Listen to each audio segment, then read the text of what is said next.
2017 International GTOpen season. And we should be in for an absolute thriller. 60 minutes of racing to look forward to around one of the most magnificent circuits in Europe. This the second of 7 stops for the season. And after a thrilling race yesterday, which was claimed by Philip Fromenvila and Albert Costa, their second win of the season, who will prevail this afternoon? Well, it's certainly going to be interesting because this morning we had qualifying held in extremely wet conditions, and as you can see, the wet weather has somewhat blown away in the intervening period. So we've got a slightly jumbled grid that was set on a wet circuit, which is headed by the Imperiale Racing Lamborghini of Vito Postiglione. And Postiglione, who was the pace setter throughout qualifying in the car that he shares with Andrea Fontana. They finished an excellent 5th in yesterday's race, and could be very well set in the Imperiale Racing Lamborghini Huracan. Second on the grid then, the Farnbacher Racing Lexus of Mario and Dominic Farnbacher. It's Mario who takes the start, and this was a car that retired yesterday, but they have had success already this year, and that came in race 2 in Estoril, where they were triumphant. So the Lexus being one of the dominant cars of the season so far. Third on the grid then for Duncan Tappy and Mike Benham in the Garage 59 McLaren. Tappy fully focused on the job ahead. He and Mike Benham, indeed the Garage 59 team, having a slightly frustrating day yesterday. An excellent 4th on the grid for the Brazilian Alan Coder in the DriveX Mercedes that he shares with his compatriot Marcelo Hahn. They finished 10th yesterday, 3rd overall in the Pro-Am class. And then here, 5th on the grid is Philip Fromenvila, yesterday's race winner in the Emil Frey Racing Lexus. And as a result, Fromenvila and Albert Costa, currently the championship leaders, from Rob Bell and Sean Balfe. 6th on the grid for Michael Meadows and Jordan Witt in the Jordan Racing Bentley. And they were very impressive yesterday, taking Pro-Am honours. And for Michael Meadows, very solid job in qualifying once more. Giovanni Venturini in the second of the Imperiale Racing Lamborghinis lines up in 7th in the car that he shares with reigning champion Thomas Biaggi. And then 8th on the grid is Nelson Piquet, the former F1 racer, former Formula E champion, appearing this weekend in the Teo Martin Motorsport BMW alongside Lourenco Beirao de Viega. They finished 4th in yesterday's race after a surging performance from Piquet late on. The wet qualifying this morning really working against the torque and power of the BMW. 9th on the grid for Miguel Ramos in the Spirit of Race Ferrari. Ramos and Michael Mack finishing 3rd in yesterday's race, their first trip to the rostrum of the season. Bit more work to do for Ramos. So let's have a look then at how they line up in full. With on the front row of the grid, Vito Postiglione and Mario Farnbacher. Then row 2, Duncan Tappy and Alan Coder. The third row of the grid, Philip Fromenvila and Michael Meadows. So very strong front phase of the field. And then on to row 4, Giovanni Venturini and Nelson Piquet. 5th row of the grid for Miguel Ramos and then Mauro Calamir, the Solaris Racing Aston Martin squad, hoping for better luck after yesterday's disappointments. Eduardo Liberati and Victor Bouveng. Bouveng, yesterday's runner-up on row 6. Then Marco Ciocci will be disappointed to be in 13th, and he shares row 7 with local driver Sam de Jong. The 8th row of the grid, the Triple F Racing Lamborghini Huracan of Hiroshi Hamaguchi and Sean Balfe in the Balfe Motorsport McLaren. And it's Alex West in 17th alongside Valentin Pierberg, with Luis Silva and Davide Rizzo, the front-runners in the GTOpen class, completing the grid. Unfortunately, the driver who set the quickest time in qualifying earlier on, Johnny Molam, unable to take the start. He made contact with the barrier late on in the session.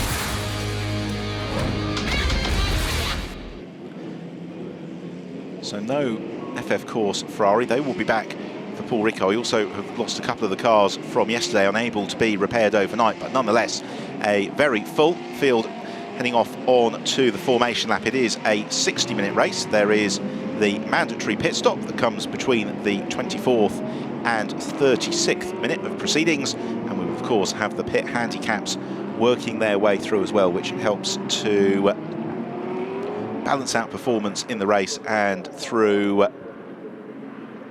the course of the season. So what that means is that yesterday's race winners, Philip Fromenvila and Albert Costa, have got an additional 15 seconds in the pits. Sean Balfe and Rob Bell, they've got an additional 20 seconds because they've not been off the Pro-Am podium so far this year. But it does, therefore, leave a lot of potential for Pulsar to Postiglione and Mario Farnbacher alongside him to potentially get a good result from this afternoon. The same for Duncan Tappy in third in the Garage 59 McLaren. Also do watch for the progress of the BMWs, who didn't really get the track position or the laps they would have wanted in qualifying earlier on. And likewise, Michael Meadows in the Bentley might be able to do a little bit better than the 6th place, where he's going to be starting the race. Marco Ciocci likewise from 13th, another of those drivers who you would expect to see carving his way up through the field. A glimpse there of the Kaspersky Racing Ferrari of Davide Rizzo, which lines up in 20th position. Rizzo and Alex Moisev victorious in the GTOpen class in yesterday's race. So the field winding their way towards Pouhon. Glimpse there of the Spirit of Race Ferrari of Miguel Ramos and Mikel Mack. And fortunately, the forecast thunderstorms for this afternoon so far staying away. And the latest forecasts suggest that it's probably not going to be an issue until we maybe get to the very closing stage of the race. There is Andrea Fontana, who will be taking over from Vito Postiglione mid-race. Fontana, who put in a really fine performance yesterday, as did Vito Postiglione. Postiglione fending off Ciocci in the latter stages. Victor Bouveng, likewise, in the second of the Teo Martin BMWs, finishing runner-up yesterday alongside Fran Rueda. Bouveng a little bit more work to do. He's got the Raton Racing Lamborghini of Eduardo Liberati to clear first of all, and then Mauro Calamir in the Solaris Aston Martin. I think Dominic Farnbacher would rather like the race to get started. It was an all-nighter from the Solaris team after fortunate contact with the MS Racing Mercedes yesterday, which ruled the Mercedes out for the weekend, but the Aston Martin there on the grid and looking for a good result as the field now heading through Blanchimont, beginning to bunch up, getting ready for the rolling start.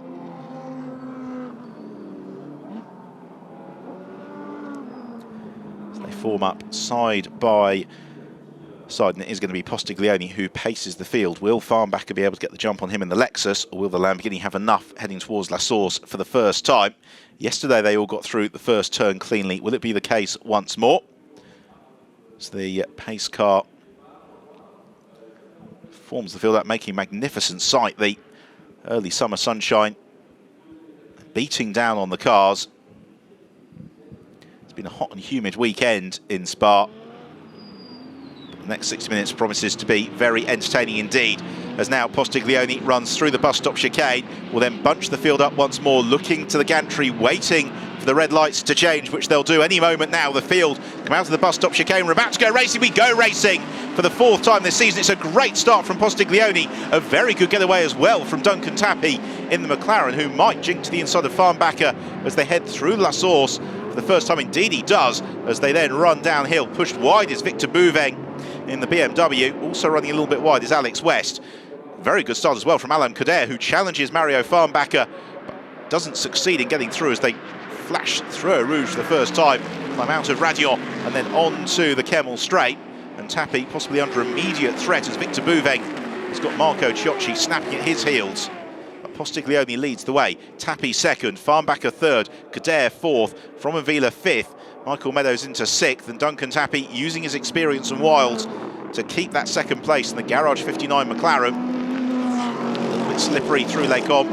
Bouveng runs wide again. He's going to have to let a couple of them through before he rejoins the position from whence he left the circuit, down through the Bruxelles hairpin.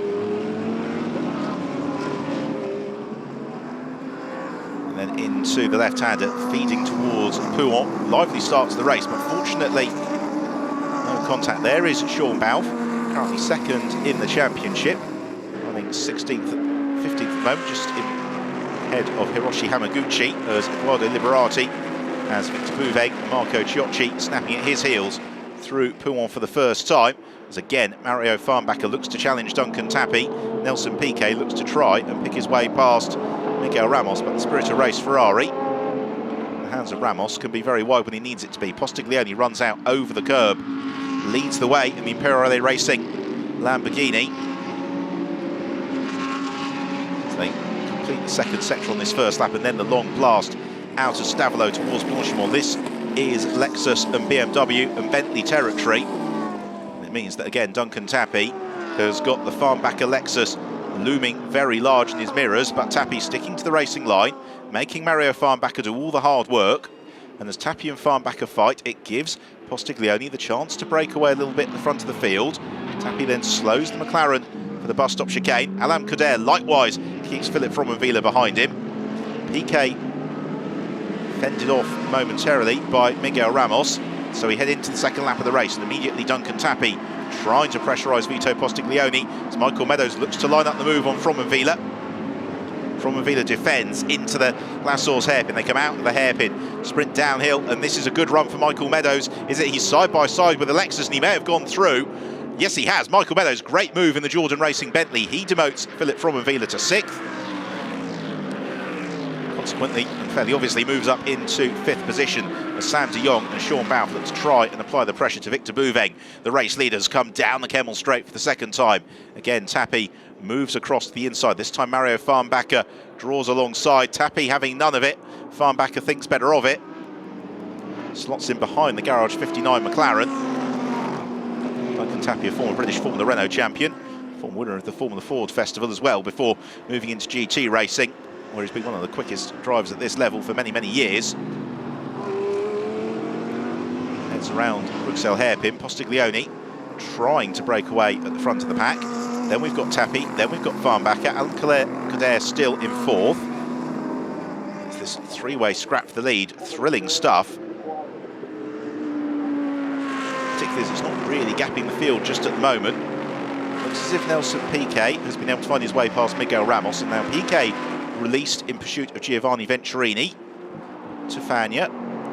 Mario Farnbacher again looks to the inside of Tappy, fills Tappy's mirrors. Duncan having absolutely none of it whatsoever, making the Lexus driver do all the hard work. We've got the leading 8 cars, only covered by a couple of seconds or thereabouts, as they blast out of Stavelot for the second time. The run in towards Blanchimont, and what more could you want on a Sunday afternoon than supercars looking absolutely fantastic, as Farnbacher looking to try and pressurise Tappy. Tappy really having to position the McLaren absolutely to perfection to keep Mario Farnbacher behind him, but he's doing the job. At the same time, Mario Farnbacher clearly has got a car with a lot of potential underneath him, but at the moment he can't pick his way past the McLaren and has to settle once more for following behind him through the bus stop chicane. Alain Coder still there. Nelson Piquet, meanwhile, has made the pass on Giovanni Venturini, so Piquet has had a good lap. He's gained 2 places. His next target now is Philippe Fromenville. This leading group of 7 cars, 3.9 seconds covers all of them, as they head down out of the hairpin at the source the 3rd time towards Eau Rouge. There you have it. Piquet also confirmed as having set the fastest lap of the race through Eau Rouge. I think we may have had a mistake at La Source.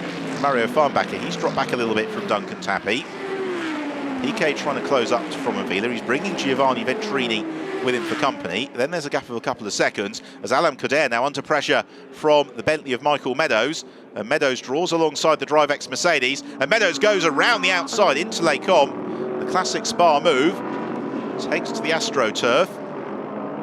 I think he'd feel that he'd made the move before then, so he's not inclined to give the place back to Alain Coder. It's already Nelson Piquet closing up to Philippe Fromenville. The while it's still the green Imperiale Lamborghini, Vito Postiglione, who leads, as he has done through the whole of the first 6 minutes of the race. Tappy in 2nd, Mario Farnbacher, Farnbacher Racing Lexus 3rd, the Bentley of Michael Meadows is 4th, Mercedes Alain Coder 5th. Then we've got Philippe Fromenville, Nelson Piquet, Giovanni Venturini, and Piquet's got a good run here on Fromenville as they come down out of Poole, and it's the BMW with the red bonnet, forces Fromenville to defend, who covers tight line into Fagna. Piquet just rides a wheel over the curb. He's going to try and propel himself on the exit towards Stavelot. Nothing doing though for Piquet, as they then head out of Stavelot on this long run towards Blanchimont. The Lexus and BMW not going to be that dissimilarly matched. One would suggest in the straight line, as again Mario Farnbacher trying to line up the manoeuvre on Duncan Tappy. was almost a gap there to the inside for the Lexus to go through. McLaren, though, made sure it disappeared, as again, Farnbacker looks to the outside. Tappy parks the garage 59 McLaren squarely in the middle of the road, and as Farnbacker might feel he gets a little bit thwarted here by Tappy, it's going to give Michael Meadows certainly the chance to join in the party. He might bring Alan Kader with him for company as well. Before too long, Nelson Piquet will be part of the mix. There is Piquet, the Teo Martin Motorsport BMW. Great scrap behind. Miguel Ramos gets passed by Sam de Jong in the Aston Martin Brussels car. The next in the queue then is Sean Balfe. Sean's had a couple of good laps. He's up to 13th overall. His next target is Miguel Ramos. It's Victor Bouveng, Eduardo Liberati, and Hiroshi Hamaguchi have all lost out a little bit from the start of the race. All still running, and it's another place gained for Sean Balfe. Just wonder if Miguel Ramos has possibly got a little bit of an issue in the Spirit of Race Ferrari, as now Mario Farnbacker is able to make the move on Duncan Tappy into Les Combes. Farnbacker goes second. The Lexus kicks sideways. Farnbacker picks up the throttle, runs downhill as this epic scrap behind continues. Liberati squeezes out Hamaguchi. Alex West and Davide Rizzo also picking their way through. And it's sadly Miguel Ramos who's really lost out from all that, has been shuffled through that group of cars. Back to the fight for 6th and 7th. Philip Fromavila in the Lexus with Nelson Piquet just behind him. Piquet looks to challenge to the outside line into Pouon. That's not going to work, is it? Surely. It doesn't work. As Fromavila moves across, takes the racing line, but then slithers wide, and Piquet should go through on the exit. Here they come, side by side out of Pouon. Fromavila out over the curb. He's still side by side with Nelson Piquet. Piquet's going to try and force the move through Fagna, which he does. Great manoeuvre from Nelson Piquet. He takes the place away from Philip Fromavila, goes 6th, and immediately will start his pursuit of the leading group of cars. Means the Lexus slips into the clutches of Giovanni Venturini and Marco Ciocci. Ciocci having bridged the gap to the leading group over the past couple of laps. Piquet's got a little bit of ground to make up now, about 2.2 seconds to Alan Kader through the time he lost battling with Fromavila. The way that Piquet's been going, I don't think it's going to be too long before he closes that down. Meanwhile, Mario Farnbacker has caught up to Vito Postiglione in the Lamborghini Huracan, the race leader. Farnbacker might fancy his chances of challenging for the lead as they head towards Les Combes. He forces Postiglione to defend a little bit into La Source. There's a frenetic opening to the race, exactly the sort of battling that we were hoping for. Meanwhile, here is a look at the move from Sean Balfe around the outside of Victor Bouveng. And then Balfe getting his elbows out, making sure there's no way back for Bouveng. Here come the race leaders then. Postiglione from Farnbacker, then Tappy and Meadows. Michael Meadows possibly going to be able to make the pass on Duncan Tappy. Vito Postiglione defending from Mario Farnbacker. Moving one side of the road, then to the other. But the Imperiale Racing Lamborghini does the job, at least for now. He keeps the Lexus behind him. As they come down in towards the Bruxelles hairpin. Bentley in 3rd, McLaren in 4th. Then we've got Alan Kader still doing a great job in the Mercedes in 5th. So 6 different types of car in the top 6 places once you throw in the BMW of Nelson Piquet in 6th position. Now Vito Postiglione going to have to essentially not consult his mirrors at all and just get his head down and see what he can do about keeping the Farnbacker Lexus behind him. Swinging out of Pouon in towards the fan chicane. The car's slow, they run through chicane. This is where the Lamborghini might just be able to buy itself a car length or so over the Lexus, but then it will be coming out of Stavelot. This is where the grunt of the Lexus might come to the fore over the Lamborghini Huracan. It's into the pit lane and out of the car. Somewhat frustrated Miguel Ramos. Disappointment for Miguel after 3rd place yesterday. Spirit of Race Ferrari hitting trouble early on. Postiglione using every inch of the road and a little bit more maybe through Blanchimont, trying to keep Mario Farnbacker behind him. But again, Postiglione has got the Lamborghini Huracan positioned where he needs it to be. So there's no way through for the Lexus. The Lamborghini prevails. pace they're running at in the low 2-minute 21-second bracket means the cars behind aren't exactly romping up onto their tail. Again, Postiglione just moving across at the last possible moment to cover the line into La Source. And there's Nelson Piquet, you see in the BMW. He's closed up to this leading quintet. Philip Fromenvilla, Giovanni Venturini, Marco Ciocci, all not too far adrift either. It's Postiglione heads the train through Eau Rouge and then climbing out over Raidillon. And again, immediately the Lexus trying to get onto terms with the Lamborghini. Postiglione's going to have to work hard down the Kemmel Straight. Again, the Lamborghini moves to the inside line. He's not going to give any space to the inside for Lexus to try and challenge. He then just glides back across, claims the racing line. No way through for Mario Farnbacher. Brilliant wheel-to-wheel racing, this multi-mark GT racing at its very, very best. On towards Bruxelles, the Bentley of Michael Meadows is closing up onto their tail as well. Postiglione defends the inside line. Nothing that Farnbacher can do. And it's about to become 3 for the lead. And once the Bentley gets into the mix and starts filling Mario Farnbacher's mirrors, this could start to get even more interesting. Towards Pouhon. This is more Lamborghini Huracan territory. The traction of the Lamborghini absolutely fantastic. As they sweep through the double left-hander on towards Fagna. Postiglione this time doesn't have to cover the inside line. He has to get every corner absolutely perfect because the slightest slip, Farnbacher is going to be through like a shot. It's a good scrap as well, forming for 4th behind Duncan Tappy, Alan Kader and Nelson Piquet joining in. But here's Michael Meadows, former star of Porsche Carrera Cup race in the UK.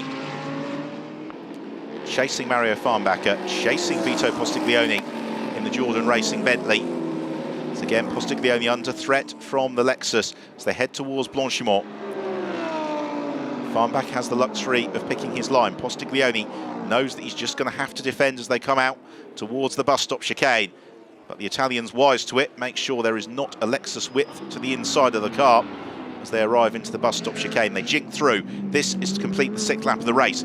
We're already at 1/4 race distance. Is absolutely flying by. And this is the battle of the season so far.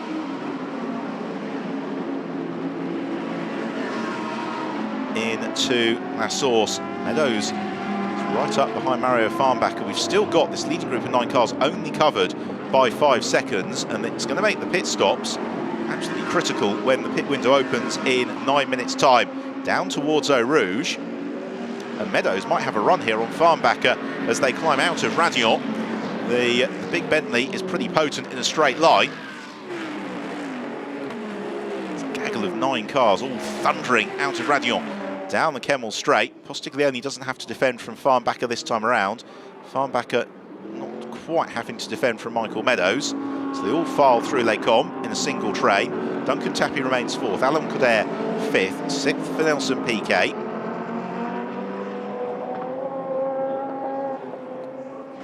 Bruxelles hairpin, next challenge. Nobody putting a wheel wrong. And then they swing and swoop downhill through the quick left-hander. Feeds them towards Pouhon. And Postiglione's done a magnificent job so far of soaking up the pressure. He's now had about 3 laps of Mario Farnbacher all over his tail.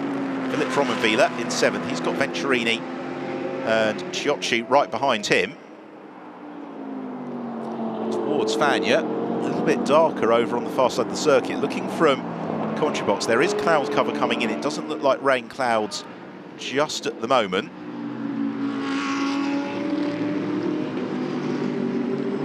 No change in position through this 7th lap of the race so far. Nobody's made any errors either. Bentley picks up the throttle, tries to chase the Lexus, but Mario Farnbacher not quite as close to Postiglione as he has been on previous occasions.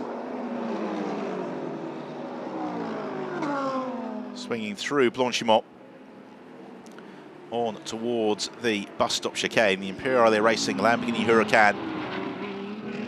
Vito Postiglione leading the way as it has done ever since the start of the race. Mario Farnbacher just 6/10 of a second behind as they flash through across the line. There, Tappy and Piquet all closing up to leading trio as well. Vila, Venturini and Ciocci a little bit closer too, so it's now just 5.7 seconds to cover the leading 3 cars.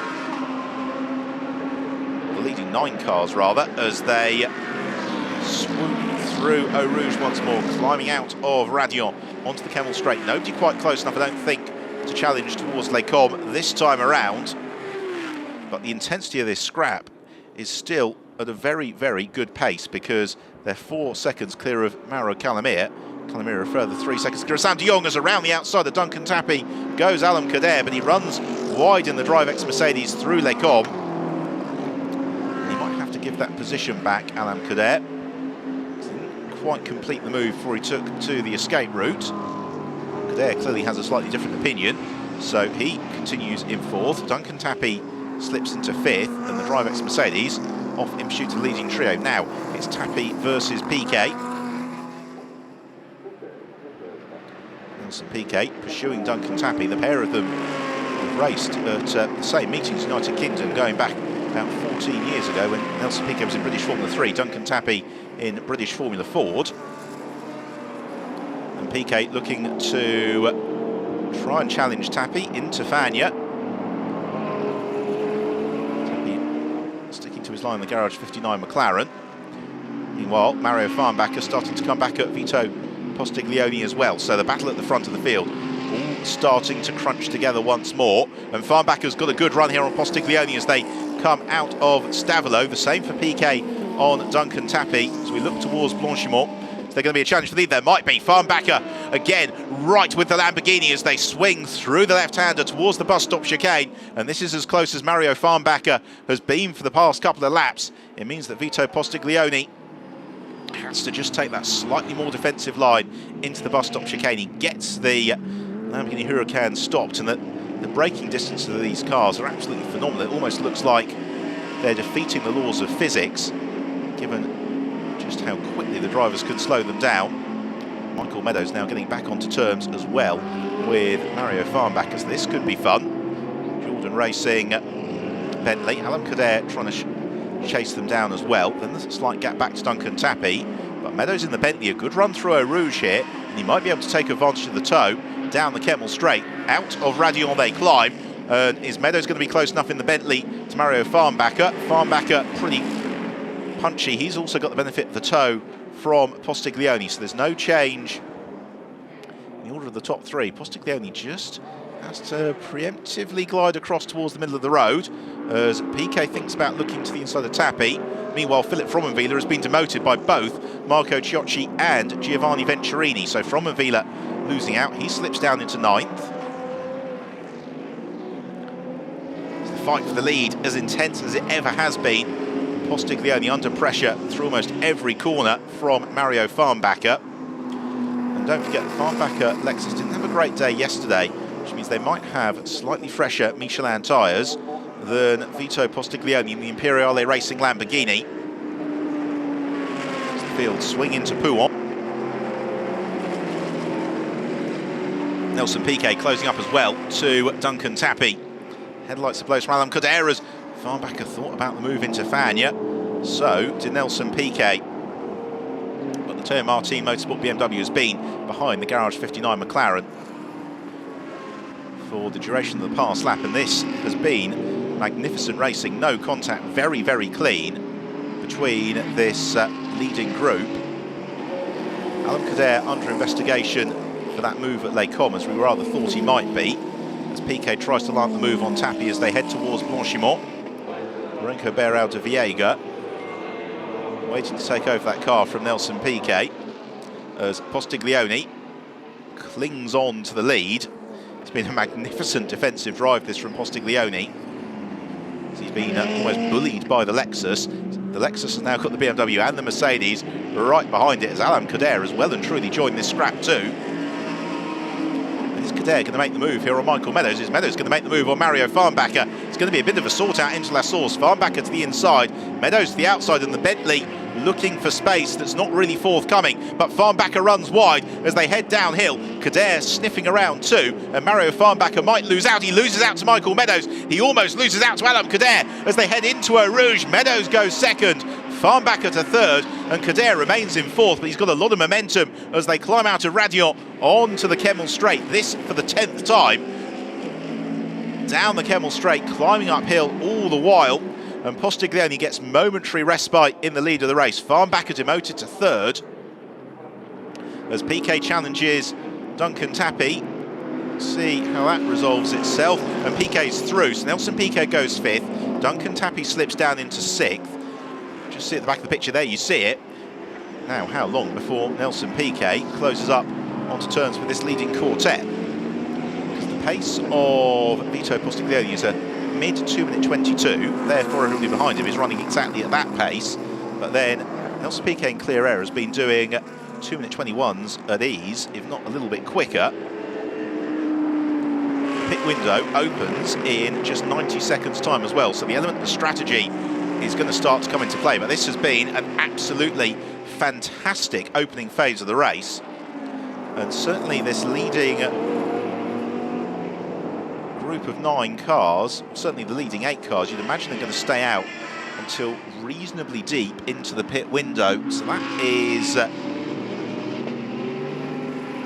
then going to have to be tempered with the progress of the likes of Rob Bell and Com Ledegaard a little bit further down the field, because the field spread, because of this battle at the front, isn't as big as we may have expected. It's only 35 seconds covering the leading 17 cars, which means there's plenty of potential for some of those further back to scythe through a little bit later on.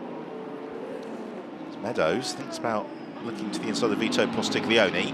Postiglione, provided he doesn't fluff his lines with shock at seeing a car other than the Lexus filling his mirrors, he'll just have to keep doing what he's doing. But this time with the Bentley. Meanwhile, Alan Kader looking to threaten the Lexus into Massours, looks one side then the other.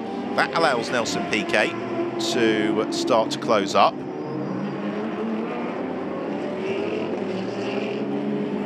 PK is just 1.5 seconds adrift of the leading quartet. Again, Alan Kader with a good run on Mario Farnbacker.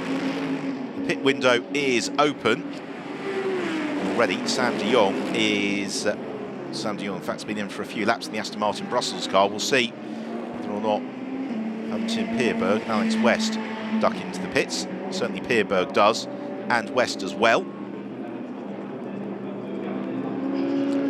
Ledegaard and Jules Kowiak taking over as Chokchi threatens Duncan Tappy. We have got, and there is the change for Valentin Peerberg, Kowiak, who certainly had his adventures yesterday in between being blisteringly quick at the wheel of the SPS Automotive Mercedes. Now we have also got Com Ledegaard in Garage 59, Alex West having done his job, Ledegaard about to be released on his way. A pair of them having a fairly frustrating day yesterday, pushing out the hands of Jules Simconviac. We've also had reports that the team manager, Vito Postiglione, has been summoned to race control. We don't know why. Haven't seen anything too untoward from Postiglione. Keep our eyes peeled for any penalties that may be forthcoming. Philip Fromavila yet to pit in the Lexus, but he's slipped adrift. There he is, yesterday's race winner. Can't imagine it's going to be too long before he ducks into the pit lane to hand over to Albert Costa. Vito Postiglione comes to the close of another lap. It's been a tenacious defensive performance from Postiglione of absolutely nothing else. It really has been very well done as Mario Farnbacker ducks into the pit lane. He will pass over to Dominic Farnbacker. I think what's ominous for the rest of the field is very strong driver pairing, Dominic and Mario Farnbacker, and they've not got any handicap seconds for today, which means this undercut could work beautifully for them when the overall results of the race shake out. Also, Thomas Biaggi to take over from Giovanni Venturini. Philip Fromavila is in as well.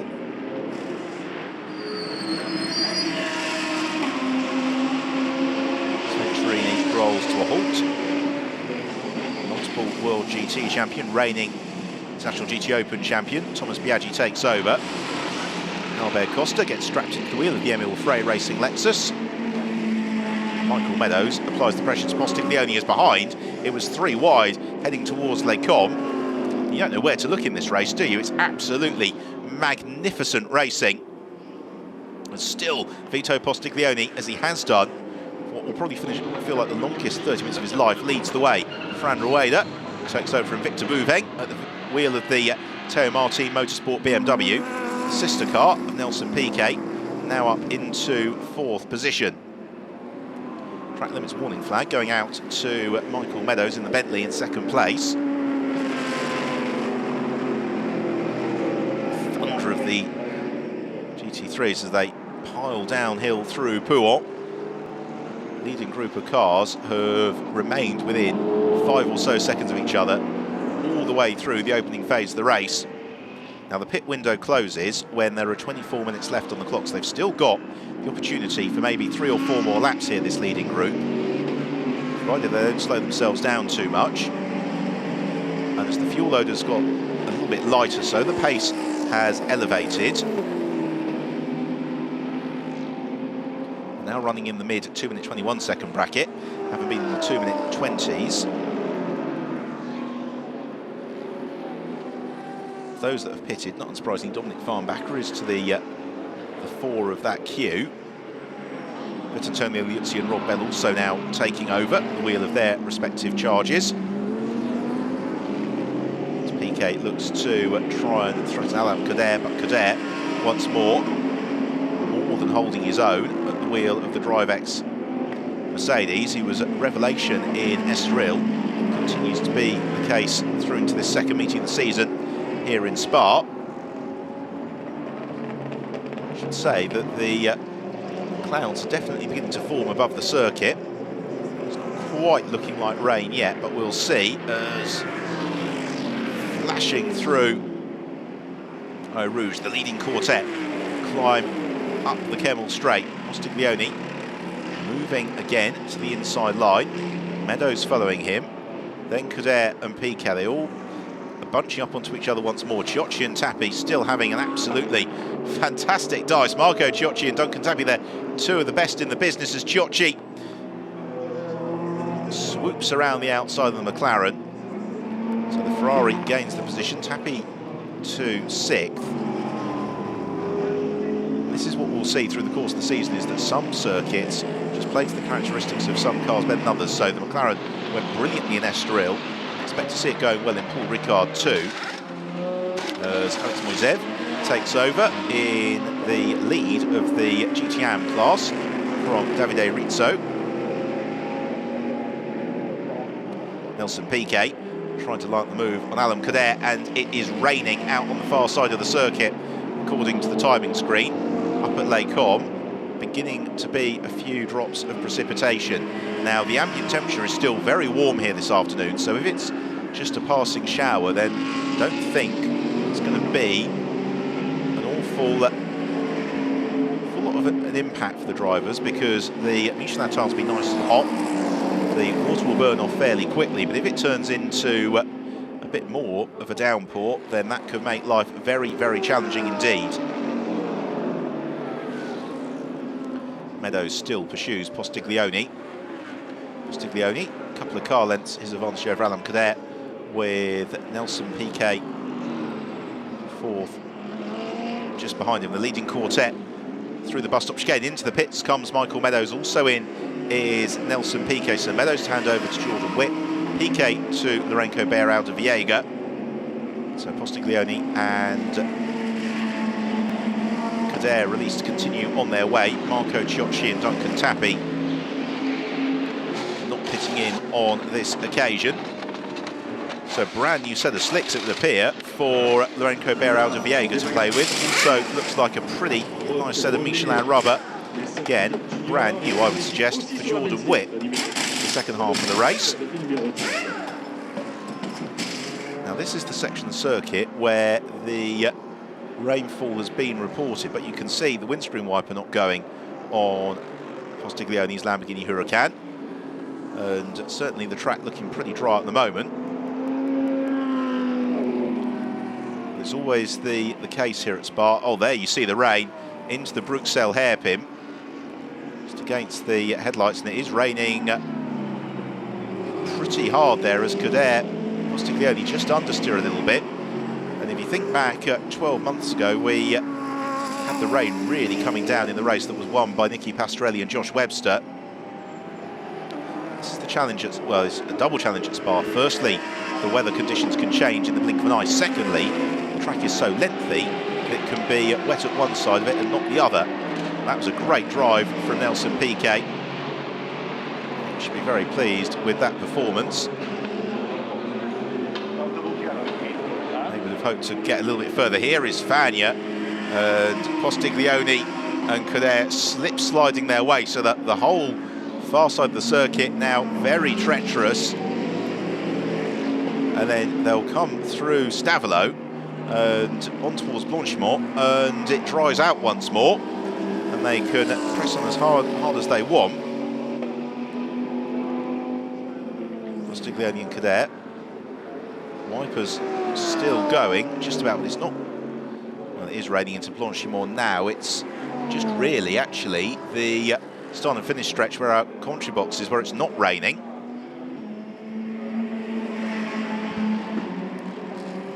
So they should. They're going to duck into the pits. Cadet ducks in. Postiglione continues on his way.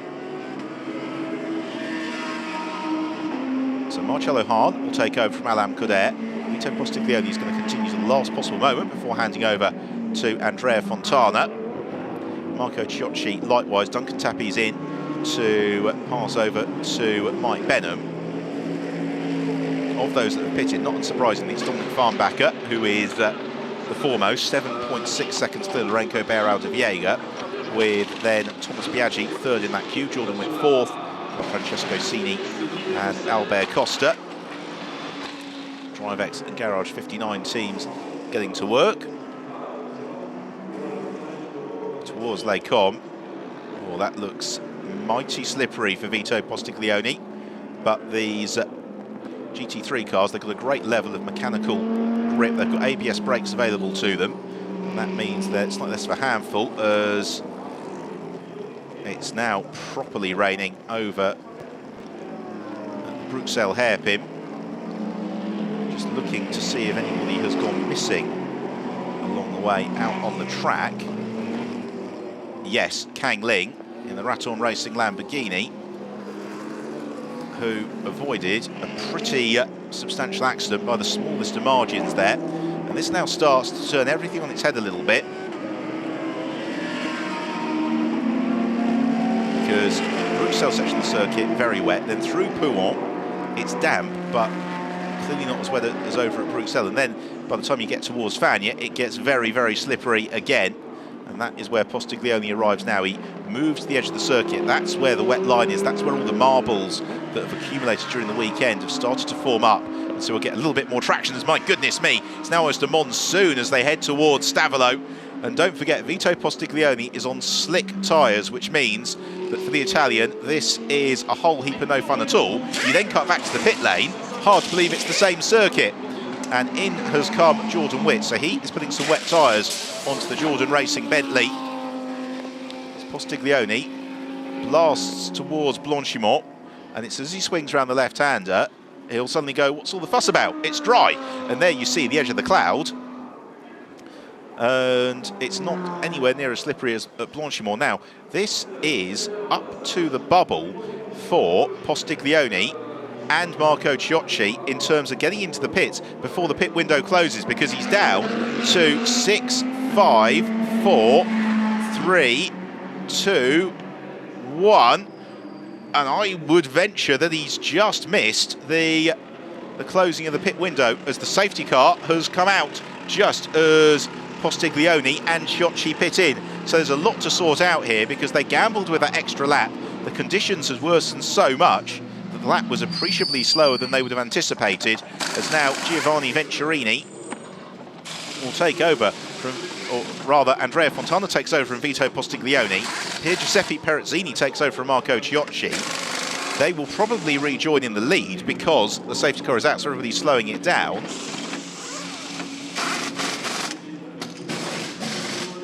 and suddenly everything gets turned on its head. There's wet tyres going on for Perezzini. Now, is this going to explain why we've got a safety car? Well, yeah, more than. As Albert Costa in the Lexus flies off. Oh, it's a car park. Lorenzo Beirao de Viega, Thomas Biaggi in trouble. And it's Albert Costa who's possibly gone the furthest at the Bruxelles hairpin. He's just in the gravel. He's going to get back underway. But what a twist in the tail. More as Vitantonio Liuzzi aquaplanes off. So does Com Ledegaard in the Garage 59 McLaren. And Ledegaard, oh, I fear, has crunched into the wall to cap what's been a pretty wretched weekend for the Garage 59 McLaren team, because Ledegaard went in very hot, and as we cut away, it looked as if he was going to go straight on to the tyres. We might get another shot of it, and so a lot of business to sort out when they pick up the safety car and how this is all going to resolve itself. So the rain coming down, catching half the field on slick tyres. There is Thomas Biaggi. He is one of those who has been caught up in it. Dominic Farnbacher and Marcello Hahn have come into the pits. So here is the field behind the safety car. It is Andrea Fontana from here, Giuseppe Perezzini. Third place, for my money, is Mike Benham. Dominic Farnbacher has just switched to wet weather tyres. And this is Alex Moiseev as he just tries to get the power down the Kaspersky Racing Ferrari. And this is always the challenge here at Spa. It can turn in an instant.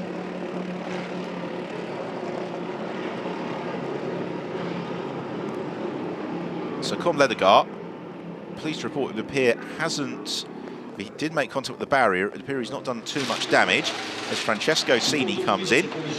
Wet tyres for Cini as well. And yet the whole field piling into the pit lane.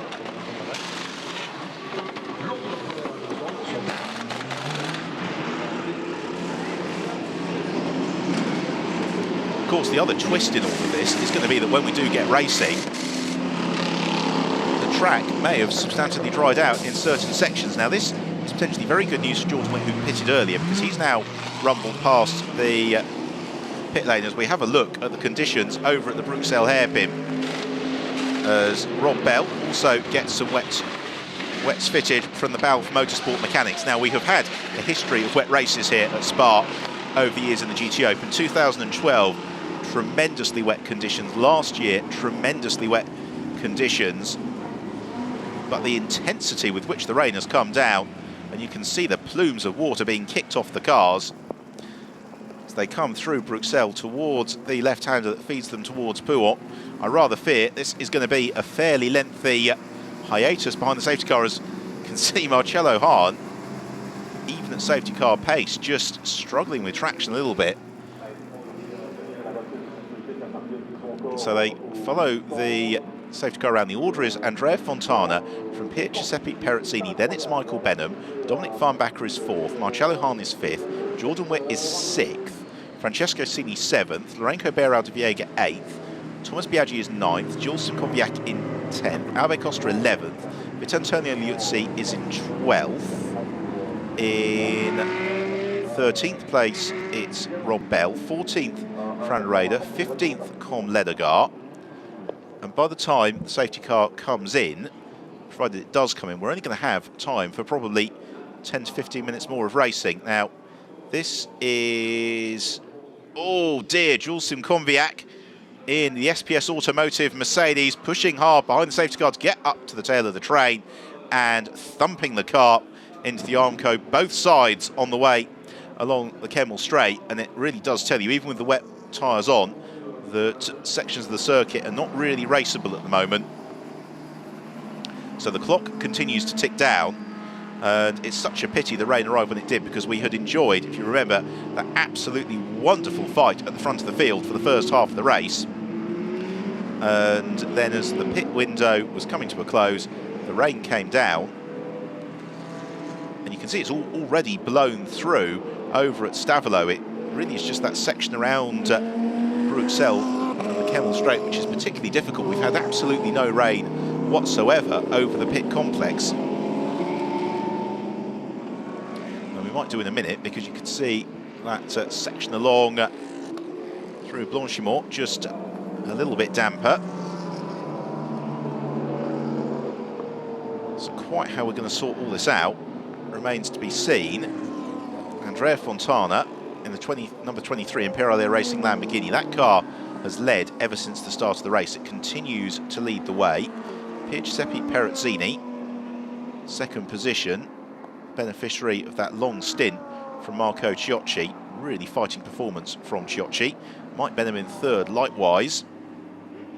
And then Dominic Farnbacher in fourth. So they file behind the safety car. This is to conclude the 16th lap of the race. And they all run fairly slowly out of the bus stop chicane.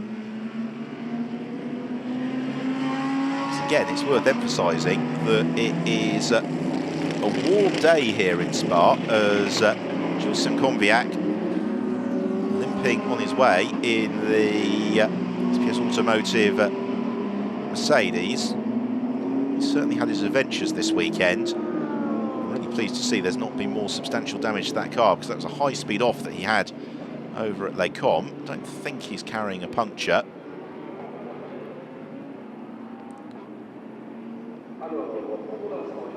So towards Eau Rouge, still behind the safety car. And really, the point we're going to see whether or not the safety car is going to be coming in is in a few corners' time. It's over at Bruxelles and Pouhon, where the track was looking absolutely atrocious, possibly along towards Les Combes.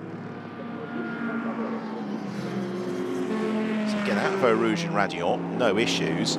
It's then the next camera angle that we'll see them as they come down the Kemmel Straight. A lap ago, we could barely see them.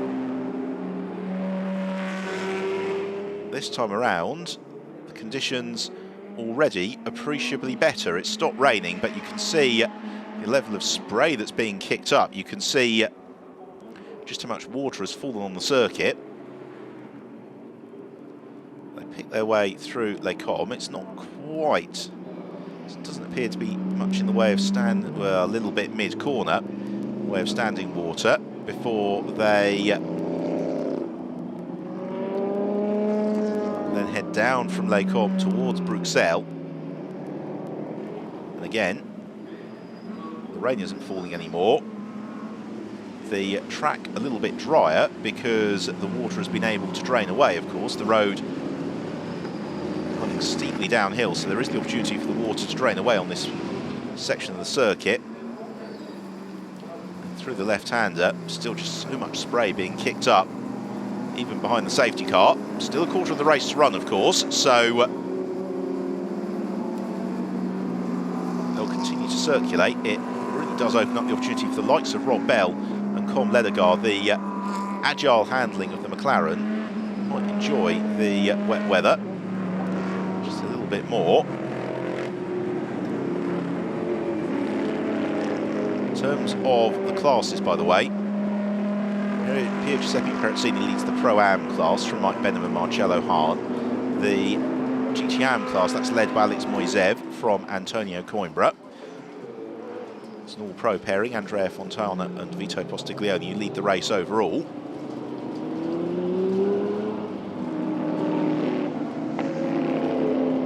Jordan Witt navigates Fagna on towards Stavelot, and again the shower that was there has passed. The last lap behind the safety car was 6 minutes. This one, I would anticipate, is going to, broadly speaking, be 6 minutes again, which means it's going to be about 12 minutes left on the clock when we come back through. So if the following lap is the final lap behind the safety car, we're only going to be looking at 3 laps of racing when we do get back underway. So the field all under control.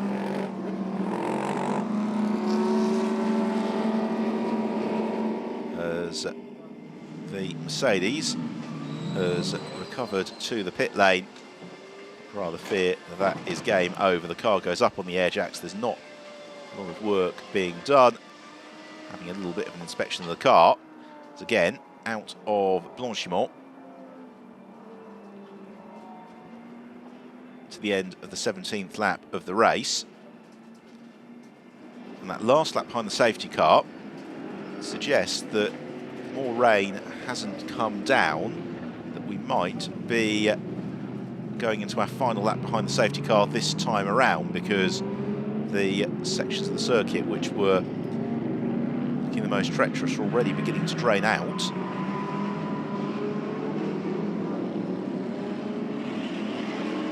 The sunshine has come out over at La Source.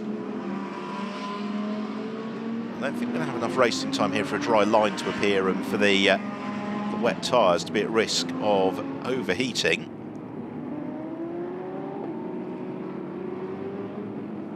It's running downhill out of Source towards Eau Rouge now. A lap ago it was raining a little bit at Eau Rouge. Is that the case this time around? Doesn't look as if it is. Clearly very greasy and treacherous.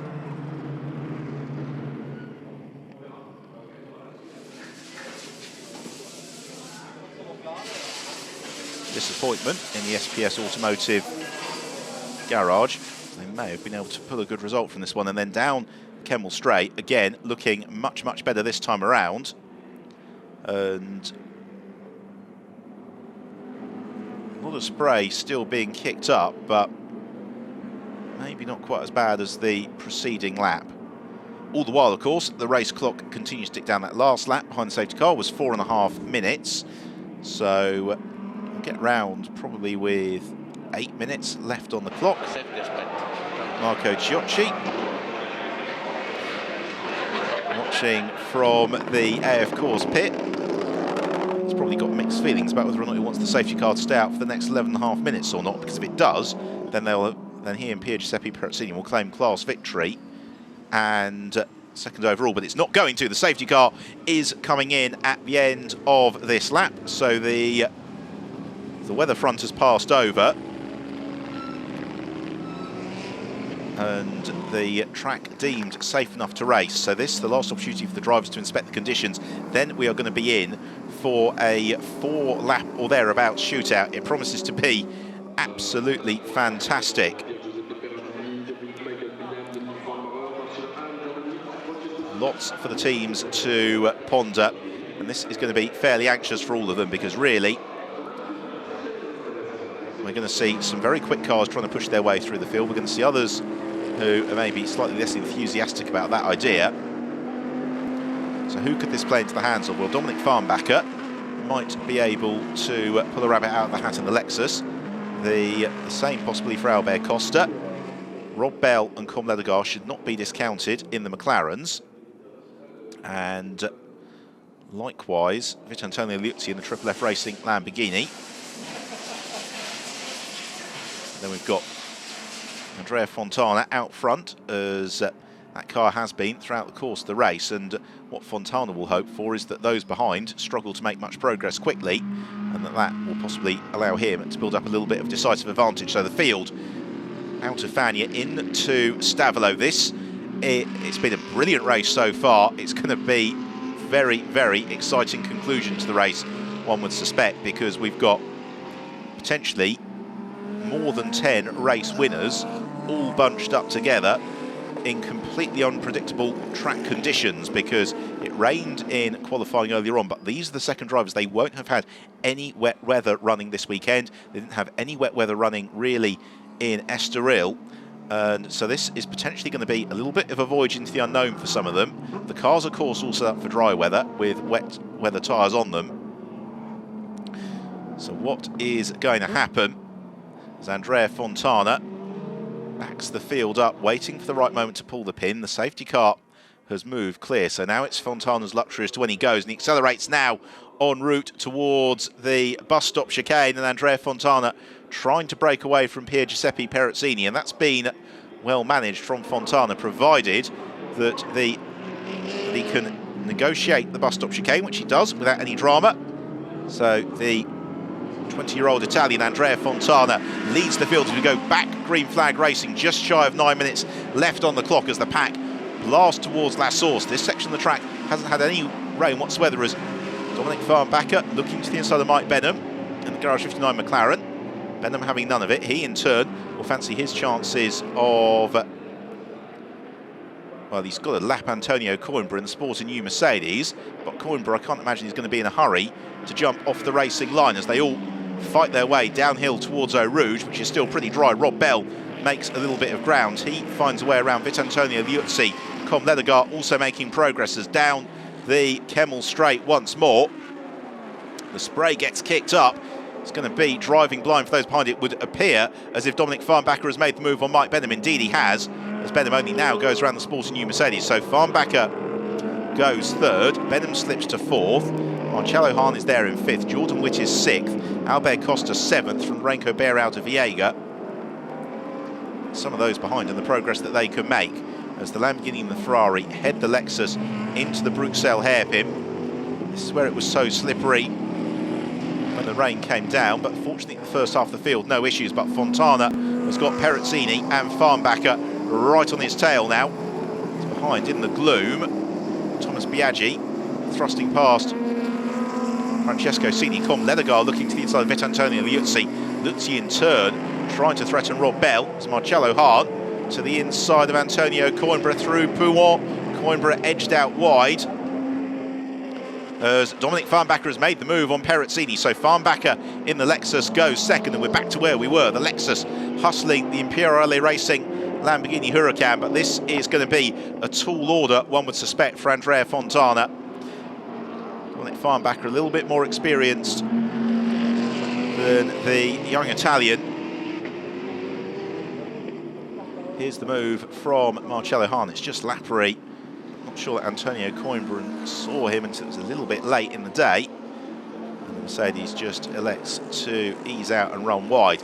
Now the Lamborghini gets the power down, accelerates towards Blanchimont, back into the daylight, so to speak, onto the drier section of the circuit. And really for Fontana, he just needs to copy Postiglioni's playbook from earlier in the race, but he leaves a gaping hole to the inside into the bus stop chicane. Only closes it at the last minute. It gives Dominic Farnbacher the opportunity to maybe challenge as they come out of the bus stop chicane, and the Lexus is well poised to possibly make the run even in towards the La Source hairpin.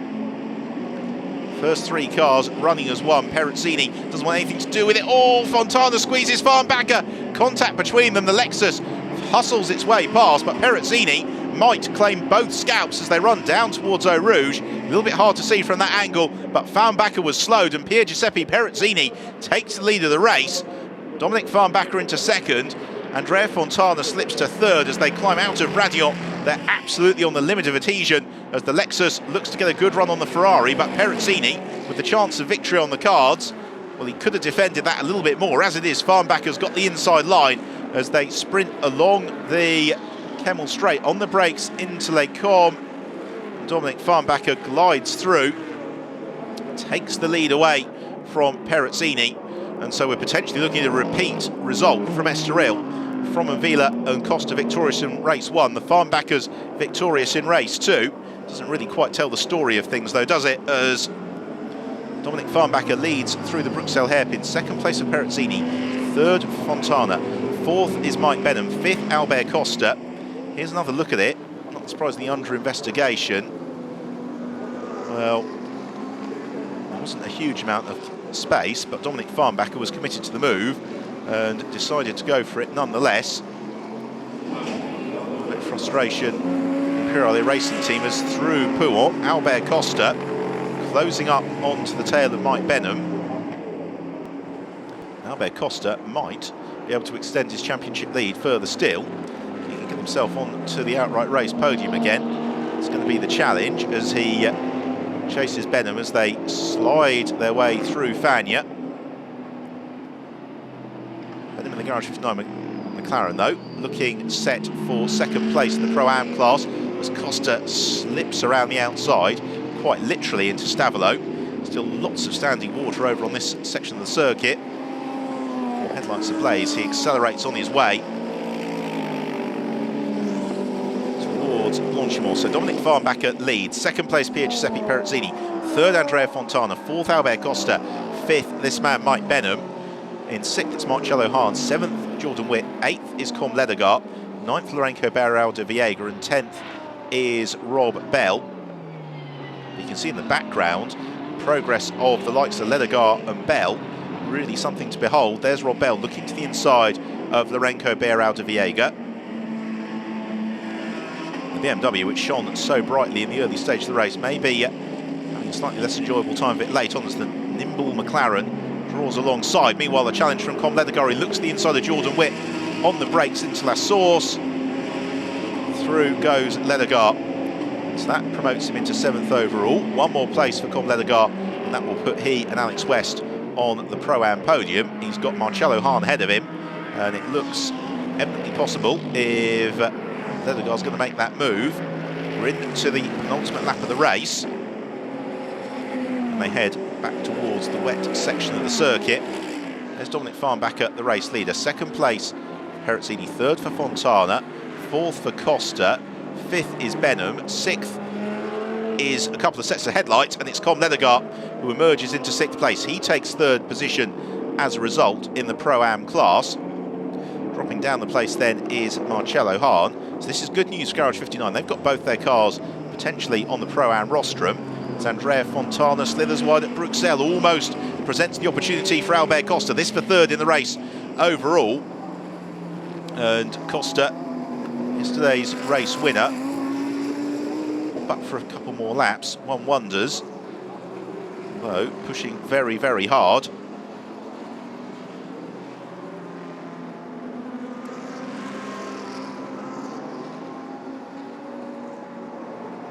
So Farnbacher clear out front. Perezzini relatively safe in 2nd. This fight for 3rd, where we've seen that Andrea Fontana is not afraid to get his elbows out and very pointy in order to maintain the position. For Albert Costa, there is also a championship lead to preserve here, so he doesn't necessarily want to risk everything and come up with a double zero.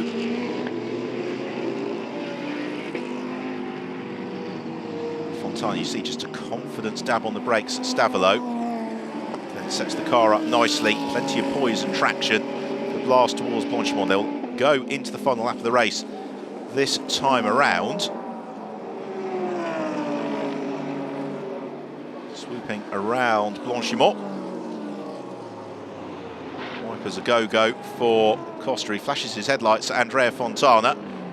Fontana rightly calculates that the Lexus isn't near enough to look to the inside into the bus stop chicane. Still this section of the circuit very dry. Messages being communicated from the pit wall to the drivers. Behind, Rob Bell also poised to make a little bit of ground as Com Leathergar looks to the inside of Mike Benham. This is the challenge for 5th and 6th place. The two cars, of course, running the Garage 59 stable. Leathergar threatening Benham. Rob Bell trying to push his way through. There was potential for contact behind between Jordan Witt and Marcello Hahn. Will pick that momentarily. Yes, there was. And Hahn gets demoted. Rob Bell glides through as down Kemmel Straight for the final time. Potentially all changed for 3rd. Somewhere in the murk is Albert Costa. Andrea Fontana right alongside him. Costa squeezing on the brakes as Leathergar looks like he's going to have made the move on Mike Benham to go 2nd in the Pro-Am class. So, yes, he has. So the place gained for Leathergar. Benham slips back to 6th overall, still in the Pro-Am rostrum. And this is the fight for 3rd place in the race overall. Fontana taking very tight inside line to Bruxelles. Costa trying to look for some grip to the outside. There may have been some, but it wasn't enough to propel him around the outside of the Lamborghini. So the pair of them swing left, downhill towards Pouan. Educated right foot's required, or educated right feet required, because the power available to the drivers now vastly exceeding the grip, and having to be very delicate with the throttle. Dominic Farnbacher, 5.6 seconds clear of Pier Giuseppe Perezzini. Perezzini going to win the Pro-Am class. Shochi qualifying in 13th place. Putting that car well up the order. Oh, and a mistake from Andrea Fontana into Fagna. This possibly the opportunity for Albert Costa. He goes to the outside of the Lamborghini. Oh, there's going to be contact as Fontana slides. Oh, more contact. And around goes Fontana, who slithers back across into the gravel trap at Stavelot and is comprehensively beached. Oh, that was very, very unfortunate. Frustration for Andrea Fontana and Vito Postiglione. They had been on the podium throughout the course of the race, but contact on the exit of Fania as Dominic Farnbacher in the Farnbacher Racing Lexus is going to come through, take his second victory of the season as the Lexus accelerates out of the final corner. Dominic and Mario Farnbacher win the most dramatic of races here at Spa-Francorchamps. Second place to Pier Giuseppe Perezzini and Marco Ciocci. They win the Pro-Am class. And third position goes to Albert Costa and Philip Fromenvila, just from Com Ledegar and Alex West, with Mike Benham and Duncan Tappy taking fifth. Jordan Witt and Michael Meadows, then Rob Bell and Sean Balfe in seventh, as everybody surges across the line. Quite incredible racing. And what about the GTOpen class? Here they come up to the line, and it is going to be Alex Moiseev and Davide Rizzo who claim the class win again. And here we see it again. Fontana slid into Costa. Costa then moved back across, tagged Fontana at the wrong angle. The Lamborghini bumped into the wall and then across into the gravel trap. Very unfortunate. Sure, it's already under investigation. Sure that will be discussed a fair amount after the race. So look then at the final classification. So Dominic and Mario Farnbacher taking victory. Pro-Am honours for Pier Giuseppe Perezzini and Marco Ciocci. Albert Costa and Philip Fromenvila completing the outright race podium, with the Pro-Am podium completed by Com Ledegar and Alex West, and then Mike Benham and Duncan Tappy. Jordan Witt, Michael Meadows, their great weekend concluded with another sixth place, ahead of Rob Bell and Sean Balfe. Another top 10 finish for them. Fran Reda and Victor Bouveng in eighth. Moiseev and Davide Rizzo winning the GTOpen class, 15th overall from Antonio Coimbra and Luis Silva. So in terms of the championship then, Costa and Fromenvila 5 points clear of Dominic and Mario Farnbacher, with Rob Bell and Sean Balfe still very much in contention. But there is a lot of racing to go, and it will recommence in just a fortnight's time at Paul Ricard, the 10th and 11th of June. Lots to celebrate for Dominic and Mario Farnbacher. A victory that at certain points in the race looked far from likely. Pier Giuseppe Perezzini and Marco Ciocci celebrating the AF Course Ferrari team, second in the race overall. Albert Costa and Philip Fromenvila completing the overall race podium.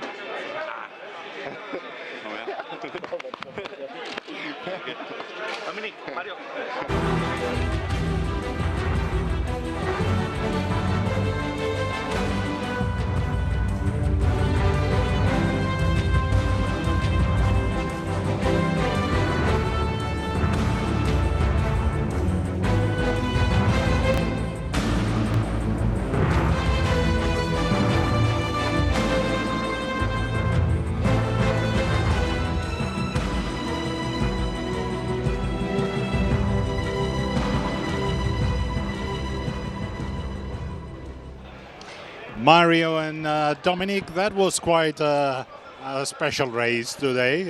It started quietly, but then everything mixed up by the rain, and at the end, victory. Mario, how was your stint?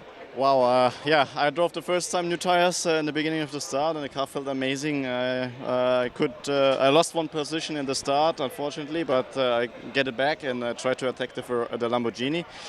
But he did a really good job. He defended pretty good, and we decided to do an early pit stop to undercut them. And yeah, that was actually the right decision if it stayed dry. But unfortunately, the weather god changed his mind, and it rained. And the second part of the race, Dominic, was crazy. Yeah, it was crazy. As he said, we pitted early, jumped in the car. I had 2-3 clean laps, and it was perfect. I thought, like, yeah, I think we got a good run on the guys. But then all of a sudden, on the back after the Campbell straight, it started pouring so hard. I mean, you could not see anything. It was completely covered, and driving 20 kilometers per hour, you were just hydroplaning off the track. That caught us really bad. I had a very slow in lap, not to throw the car away. And luckily, my guys did a perfect job on their pit stop. They put on the rain tires, got out in 4th position, and then on the restart, had a good run on the Lamborghini and the McLaren in front of me. They did a perfect job. I mean, they drove awesome, and nobody got hurt in that weather, which is really important, and that stands for the quality of the drivers here. So really proud of you guys. Well done. 2 real victories in 4 races. Not bad. Podium now. Bravo.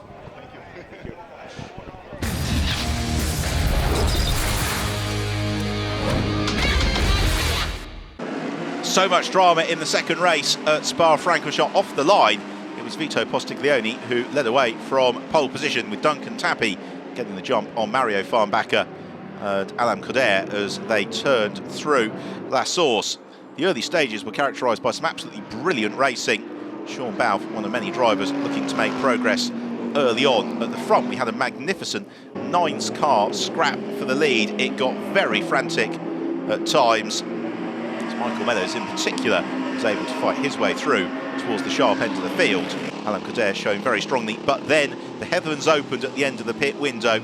Alex Moisev, one of several drivers caught out on slick tyres by a sudden downpour. Jules Simkowiak, another who encountered trouble. It meant the safety car came out, and then when we got racing, Dominic Farnbacher really had to get his elbows out to take the lead of the race away from Andrea Fontana, with Pier Giuseppe Perezzini moving second. This was the fight for third. Contact between Albert Costa and Andrea Fontana. Fontana's the gravel trap, and Costa a 20-second drive-through penalty, meaning that Com Ledegaard and Alex West promoted to third. So Dominic and Mario Farnbacher taking their second victory of the season in the Lexus. Pier Giuseppe Perezzini and Marco Ciocci finishing second and winning the Pro-Am class with an adjusted time. Com Ledegaard and Alex West completing the rostrum, and the second Pro-Am pairing ahead of Mike Benham and Duncan Tappy, who finished 4th overall, and they complete the Pro-Am rostrum. Absolutely fantastic race from the International GTOpen. Shower we had about 2/3 distance, causing chaos, but until that point we had enjoyed some brilliant wheel-to-wheel dicing, and so it proved to be after the event. So on to the rostrum in 3rd place for Com Ledegaard and Alex West. Runners-up, Pier Giuseppe Perezzini and Marco Ciocci. Dominic and Mario Farnbacher for Farnbacher Racing to the top step of the rostrum.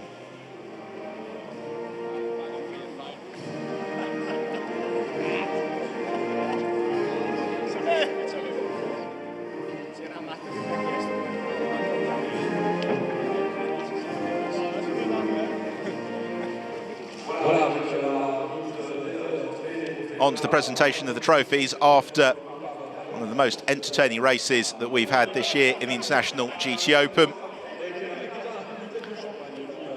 3rd place for Ledegaard and West, a really scintillating drive from Com Ledegaard in the latter laps. To the light of the Garage 59 team, after the disappointment that they had yesterday, they've really bounced back with aplomb today. Marco Ciocci, a fantastic drive through from 13th on the grid to eventually be in 2nd place when they peeled in for their pit stops, and Pier Giuseppe Perezzini bringing the car home in very difficult conditions. Dominic and Mario Farnbacher, who have been at the front of the field throughout the course of the day, and they score their 2nd victory of the season and celebrate on the top step of the rostrum in Spa-Francorchamps. Another triumph as well for Farnbacher Racing.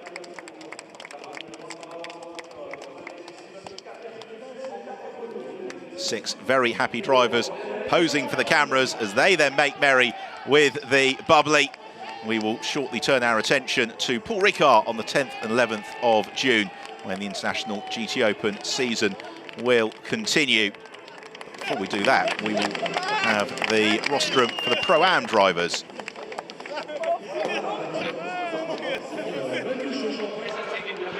All smiles from Mike Benham and Alex West. Likewise, Com Ledegaard taking full advantage of the conditions.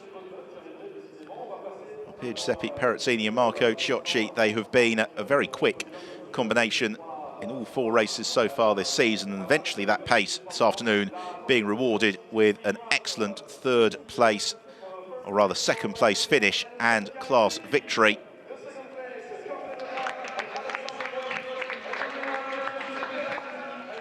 So Duncan Tappy and Mike Benham, third place. Great drive early on from Tappy, and Mike Benham doing a super job in the wet weather to keep the car on the road and keep most of his rivals behind him.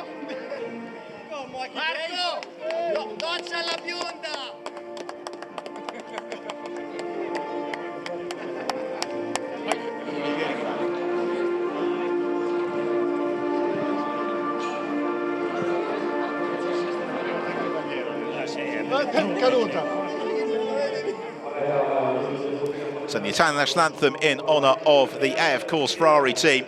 Giuseppe Perezzini and Marco Ciocci, winners of the Pro-Am class. Duncan Tappy and Mike Benham, third place. I think they thoroughly enjoyed that. Runners-up, Com Ledegaard and Alex West, third place in the race overall for them as well.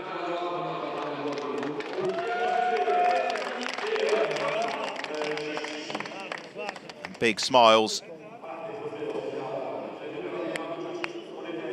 And class winners, Perezzini and Ciocci, bringing to an end what's been an absolutely fantastic weekend of racing here in Spa. We very much hope that you've enjoyed it.